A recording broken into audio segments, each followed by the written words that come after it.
I'm Dr. Al Costanza, functional medicine clinician educator, and here with my assistant, Lee Wang. And today's topic is the second brain. This is very, very fascinating topic.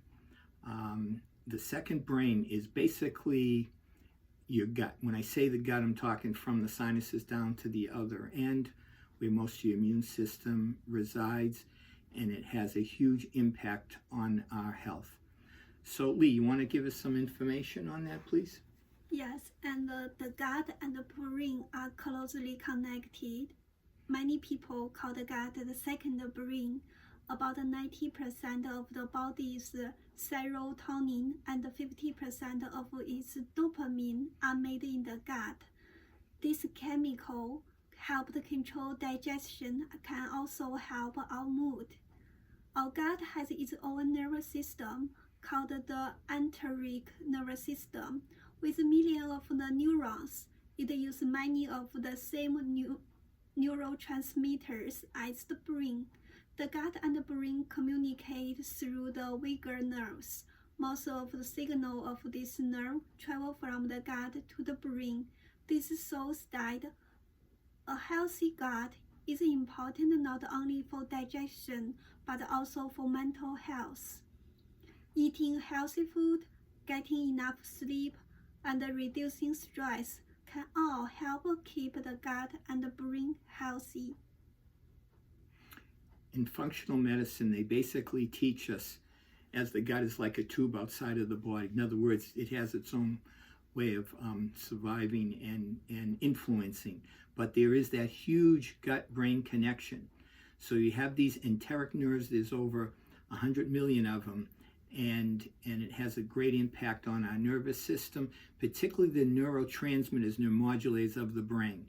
So what Lee alluded to, mentioned earlier, was serotonin and L-dopamine. So the left side of the brain is influenced by L-dopamine. When people have low L-dopamine, which is influenced by the gut, again, and other factors, then they can have addictive behavior, feeling like a purpose in life. They can have some ADD, ADHD, and so forth. And they can have metabolic problems because L-dopamine creates heat in the body, can have a thermogenic effect. The right side of the brain has an opposite effect, and that's your serotonin. And serotonin is often associated with, you probably heard of, associated with sleep, but it's also associated with particularly depression. And once again, that's influenced by the gut. So if you got a bad gut, it's going to affect the brain, vice versa. Occasionally, I do deal with patients that are nonverbal, autistic, and we work on their gut, and it helps to improve them with their lifestyle and what they can articulate, so forth. So this is really, really important. Also, what ties in with the gut is the microbiome, and that's something that we'll be doing a separate presentation on in the future. So the microbiome is the microbiota in your gut, your body odor, on your skin, and so forth. And so it's very important. But once again, I can't emphasize the neurotransmitters, the neuromodulators of the brain are influenced by the enteric nerves in the gut. So the enteric nerves lines the intestinal tract, once again, basically from the sinuses down to the other end, and has such a great impact on our health. So if you have any problems with depression or anxiety or stress or traumas or whatever, and you tried everything, you tried different medications and nothing seems to help, and you have side effects from the medications, maybe no one's addressing the underlying problem, and it has to do with the bad gut. So if you have a history of constipation, diarrhea, IBS, IBD, Crohn's, colitis, GERD, that's all connected to the brain big time. So that's something that we can help you with. And, you know, a lot of people suffer from constipation and they go to their doctor and the doctor says, well, 3 bowel movements a week is normal, might be normal for you. No, that's not normal. You should have 1 to 2 productive bowel movements a day of a farm stool.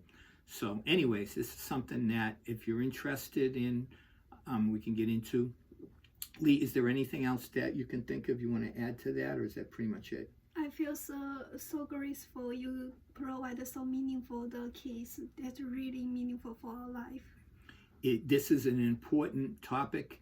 It's to me the missing link that conventional medicine doesn't, allopathic medicine doesn't get, because they don't get the part about systems biology, and you want to get to the underlying problem. And keep in mind, 70% of the immune system also resides in the gut. So that's something that we'll be talking about in the future and be doing a presentation with that. So if you want to know more information, you want to set up an initial free consultation, we can do that and see if this is appropriate therapy for you. In the meantime, thanks for listening and stay well.